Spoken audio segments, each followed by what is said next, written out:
You're watching Infinity Tech. Let's delete Google search history on your iPhone or Android. First, open the Chrome browser app. Tap the three dots in the bottom right on iPhone or top right on Android. Select History. Tap Clear Browsing Data. Choose the time range, last hour, last 24 hours, or all time for a complete wipe. Select all time. Ensure browsing history is checked. You can also select other data like cookies. Tap Clear Browsing Data and confirm. To delete specific items, go back to History. Swipe left on any entry and tap Delete. To manage your Google account history, go to myactivity.google.com in a browser. Sign in. Here you can view and delete your search activity across Google services.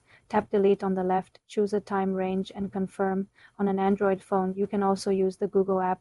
Tap your profile, then Search History. Tap the three dots and select Settings. Choose Delete All Search History for more simple computer tutorials. Subscribe to the channel.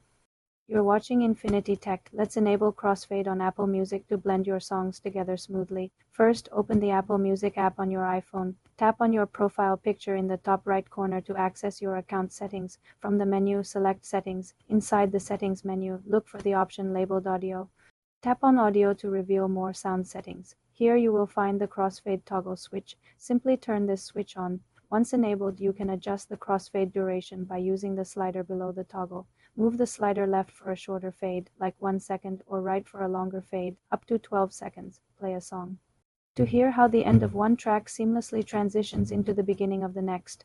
This setting applies to music you stream and also to songs you have downloaded to your library. The crossfade feature works on iPhone and iPad, but is not available on Apple Music for Mac computers. For more simple computer tutorials, subscribe to the channel.